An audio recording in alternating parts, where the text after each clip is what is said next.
దేవునికి దూరం చేసే జబ్బు ఇస్కరియోతు యోధాకు వచ్చింది. ఇప్పుడు ఇస్కరియోతు యోధా దగ్గరికి వెళ్ళి మైకి పెట్టి యేసు ప్రభువుని 30 వెండి నాణేలకి అమ్మేయాలి, ఆయన చేతుల్లో మేకులు గుచ్చించేయాలి, ఆయన కొరడాలతో కొట్టించేయాలి, ఆయనకు ముళ్ళ కిరీటం పెట్టించేసి సిలువే చంపించేయాలి. అరే ఇంత కోపం నీకు వచ్చేస్తుంది కదా, ఇంత అసూయ వచ్చేసింది కదా, ఎందుకురా యేసు ప్రభు నీకేం అన్యాయం చేశాడరా బిడ్డ అని కానీ ఇస్కరియోతు యోధాని అడిగాం అనుకోండి, ఒక్క రీజన్ ఉండదు, ఒక్క రీజన్ కూడా ఉండదు. మరి ఏంటి అసలు?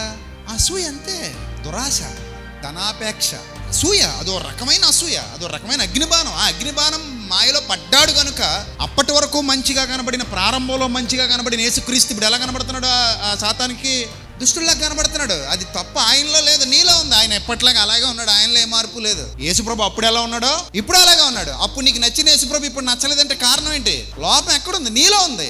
యేసుప్రభులో మార్పు లేదు, లోపం నీలో వచ్చింది, పాపం నీలో బయలుదేరింది. సాతాను నిన్ను పట్టుకుని నాశనం వైపు నడిపిస్తున్నాడు, నిన్ను పట్టుకుని అసత్యంలోకి తీసుకెళ్తున్నాడు. మిమ్మల్ని ఆత్మీయ జీవితానికి దూరం చేసేది. ఏరా నువ్వు ఎందుకురా చర్చ మానేసావని ఎవరినైనా అడగండి. ఆ జబ్బు వచ్చినోడిని ఏం నష్టం జరిగి నువ్వు దేవునికి దూరం అయ్యావరా అంటే ఒక్క వ్యాలిడ్ రీజన్ నాడు బతుకులో చెప్పలేడు. ఒక్క వ్యాలిడ్ రీజన్ ఉండదు, అటు బతుకులో ఉండదు. ఎందుకో తెలుసా? అది అసూయ వల్ల జరిగింది. ఇంకా రీజన్ ఏం చెప్తాడు? అటు ముఖం జబ్బు, వాళ్ళకి పెద్ద జబ్బు. ఆ జబ్బు వల్ల వాళ్ళు సత్యానికి దూరం అయి మిమ్మల్ని కూడా దూరం చేయాలనుకుంటున్నారు. అంటే సాతాను వాళ్ళని ఏం చేసింది? పట్టుకుంది. ఇది నాకు కానీ మీకు కానీ ఎవ్వరికి రాకూడదు.